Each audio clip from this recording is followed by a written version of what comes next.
Well, that's a major stigma that's been around for like since the 40s at least. Oh, it's for cartoons are for kids, animation is for kids, uh, puppets are for kids. Like no content is attached to a genre. It just doesn't exist. There, you can't say that. Sure. Puppets can be brutal. Uh, Animation can be ridiculous. In fact, American animation these days is definitely not for kids, and in a bad way. But like, whenever we talk about these superhero animated films, people think, oh, superhero and animation, it must be for kids, and then they'll have them watch like the Spawn animated show. A lot of kids apparently got Right. traumatized because the parents didn't actually look at the content and just saw, oh, animation. It's got to be for kids. Right. No, no, don't do Yeah, that. go talk to Gendy Tartakovsky about that. Yeah, no. Look, animation is a tool, just like anything else. It can be used to make all kinds of crazy stuff. Now, what this video is about, or what this variety hour is about, is why there has been quite a few animated shows that were feature-length films that didn't go to the theaters. For Right. example, that first tab right there, we have the Batman Beyond film, Return of the Joker. Great film. Okay. I don't think it went to the theaters. I don't No, think I it, don't I think believe it so. was direct to video, which is like usually saved for schlock.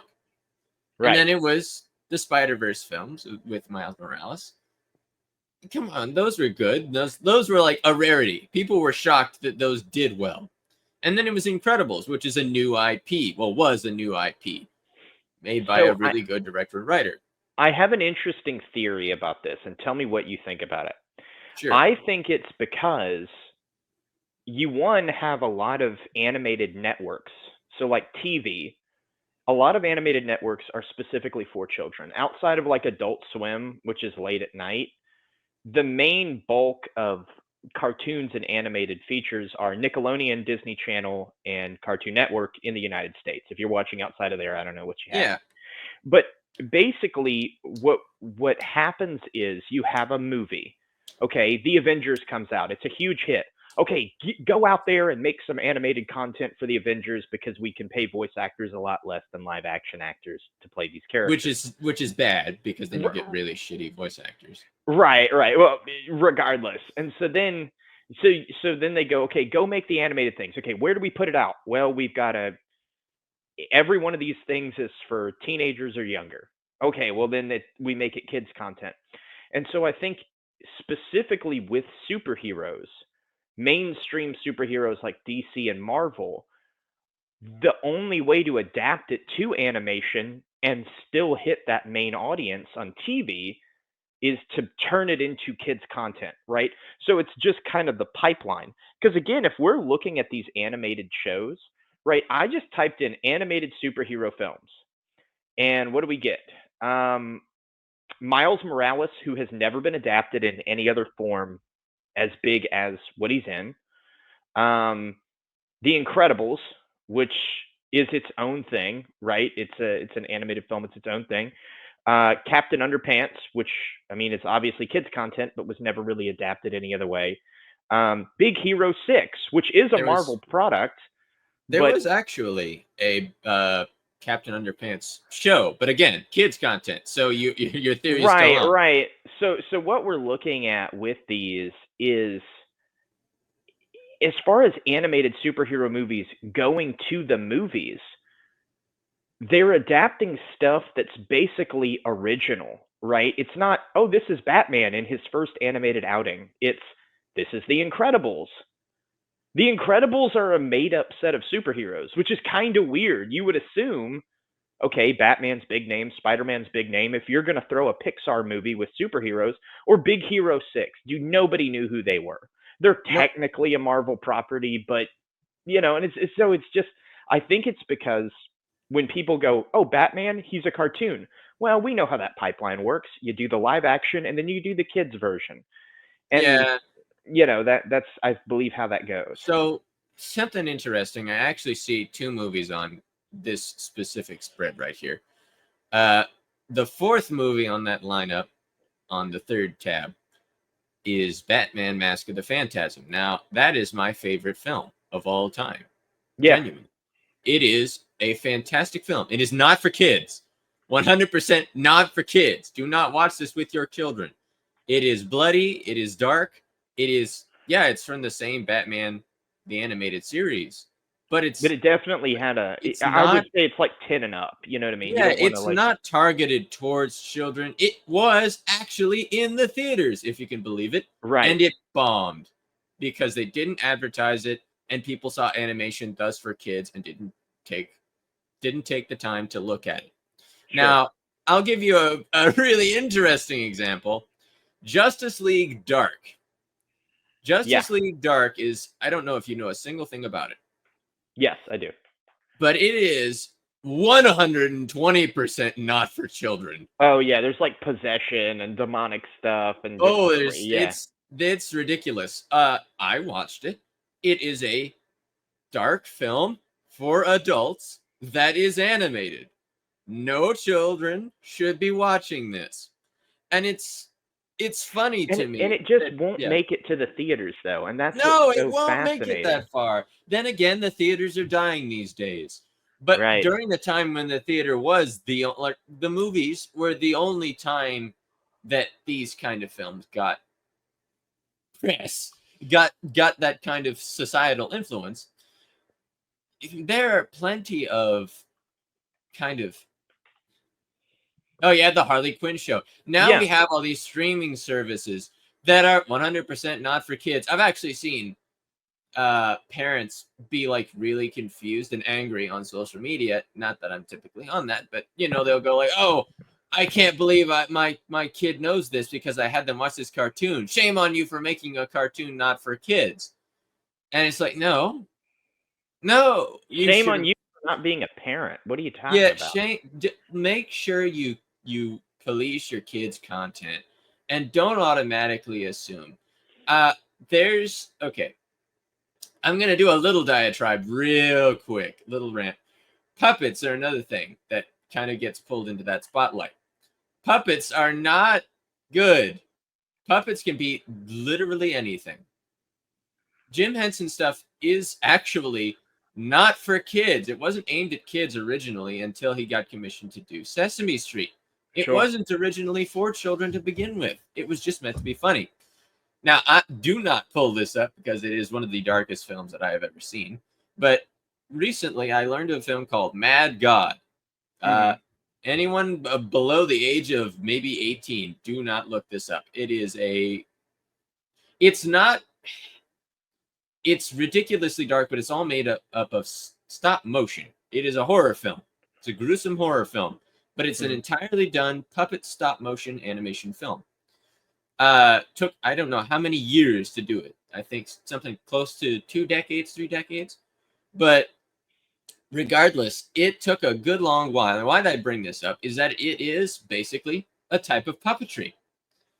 Why we have this kind of medium and people kind of take it and go, oh, it's for children. I'm going to attach that to children. Might also be from childhood. For example, you see Sesame Street right there. I grew up on Sesame Street. I grew up on the Muppets. Whenever I see a puppet property, I often go, okay, well, I wonder if it's not for children. And I'm a little confused when it's not.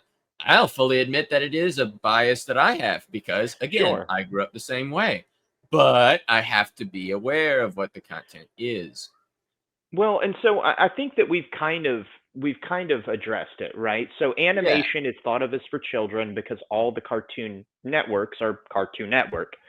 yeah. Um, and so that's why I think another interesting question, though, and another subject I want to dive into is, so I'm a parent, right? And I'm going to give a weird example here. Is this an adult show or a kid show? You see, I've actually I've seen I that argument. I would debate because as a dad, right? I've got two young kids now. The kids in this show are 6 and 4. My kids are 4 and 3 months old.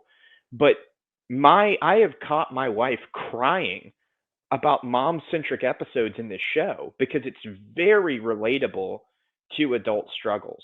right? And a Yes. lot of the show, a lot of the lessons take place from the adult perspective, right? And so another issue that I have is that I think that in some ways, and Pixar had this right for a long time, there truly is family content. I mean, thinking about Yes. it this way, so, and taking it from the animated superhero angle. So, looking at The Incredibles, what is Yes. The Incredibles about? The Incredibles is about a guy who's going through a midlife crisis because he can't physically do the same things that he used to do and live the same way that he used to live.